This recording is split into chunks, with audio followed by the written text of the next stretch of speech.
वेरेबो दुनिया की भीड़ से दूर बसा एक पारंपरिक गांव है, जिसे देखने के बाद लाखों लोगों की आंखें मानो सुकून महसूस करने लगी हो। इसकी प्राकृतिक सुंदरता को शब्दों में बयां कर पाना मुश्किल सा है।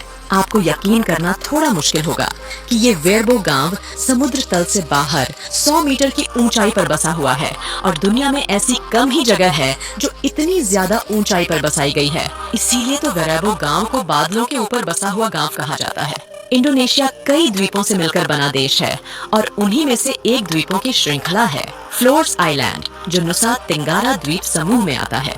साल 2012 27 अगस्त को यूनेस्को द्वारा इस गांव को इसकी परंपरा के अनुसार टॉप अवार्ड से बैंकॉक में सम्मानित किया गया था। इस गांव की सबसे मुख्य विशेषता है इनके अनोखे घर, जिन्हें ये लोग माँ बासन्यांग कहते हैं।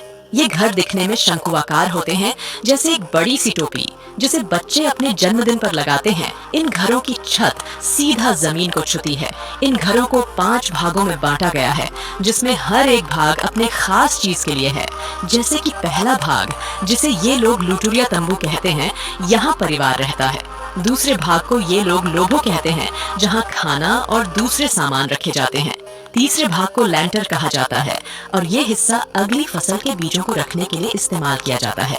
चौथे भाग को लैंपारे कहा जाता है, जिसे सूखे से बचने के लिए खाद्य पदार्थ रखने के लिए इस्तेमाल में लाया जाता है। और आखिरी में 5वां और घर का सबसे ऊपरी भाग आता है, जिसे हेकांड कहा जाता है।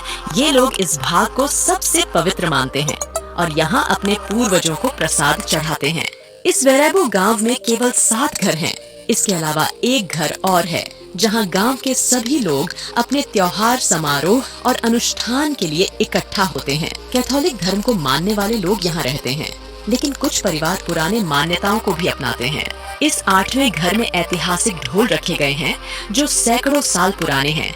इस गांव के लोग पीने का पानी झरनों और पहाड़ों से उत्पन्न होने वाले पानी के रूप में करते हैं। इस वेरेबो गांव में कुल मिलाकर 44 लोग रहते हैं, जिनकी मुख्य रूप से आई कृषि है और ये लोग कॉफी, लौंग और चेरी उगाते हैं। इस गांव की महिलाएं इन कामों में पूरी तरह से सहयोग करती हैं। आज भी वेरेबो गांव के लोग अपना जीवन पूर्वजों के सिद्धांतों पर जीने में यकीन रखते हैं। यहाँ आपको कोई भी मशीन, मोबाइल, इंटरनेट, सड़क और गाड़ी नहीं देखने को मिलेगी। आज भी ये लोग सैकड़ों साल पहले के तरीकों को अपनाते हुए प्रकृति के सहारे ही जीते हैं। गांव के लोग मक्का और कसावा खाना पसंद करते हैं। हाल के कुछ सालों में जब बाहरी लोगों ने इस गांव के बारे में जाना, तो वो यहाँ टूरिस्ट बनकर आए और कुछ दिन रहने के बाद उनका कहना था कि इससे पहले कभी भी ऐसा उन्होंने अनुभव महसूस नहीं किया। शांति और प्राकृतिक सुंदरता के एहसास इससे बेहतर कहीं और हो ही नहीं सकता। यहाँ के लोग काफी मिलनसार होते हैं और बाहर के लोगों को एक अलग दुनिया का एहसास करने में भी साथ देते हैं। अगर आप कभी इंडोनेशिया के सफर पर निकले, तो इस वेरेबो विलेज को विजिट करना ना भूले। आपको ऐसी जगह, ऐसी परंपरा, ऐसे घर और ऐसे लोग पहले कभी देखने को नहीं मिले होंगे। आपको जानकर हैरानी होगी कि इस गांव में मुख्य रूप से केवल 7 घर हैं। वेरेबो गांव के सबसे नजदीक देंगे विलेज आता है, जहां पैदल चलकर ही 4 से 5 घंटे में पहुंचा जा सकता है। वेरेबो पूरी तरह से मनोरम पहाड़ों और तोड़ों के घने जंगलों से घिरा हुआ है। इस अविश्वसनीय गांव में उष्णकटिबंधीय जंगल और वनस्पति भरपूर मात्रा में मिलती है। इस गांव में मोबाइल के नेटवर्क भी नहीं आते और बिजली केवल शाम को 6 बजे से रात के 9 बजे तक आती है। इस गांव का निर्माण एम्पो मारो ने 900 साल पहले अपनी पत्नी के साथ किया था और आज यहाँ उनकी 18वीं पीढ़ी के लोग रहते हैं। अगर आपने आज हमारी वीडियो में कुछ नया देखा, कुछ नया सीखा, तो इसे ज्यादा से ज्यादा लाइक, शेयर करें और चैनल को सब्सक्राइब कर बेल आइकन जरूर दबा दें।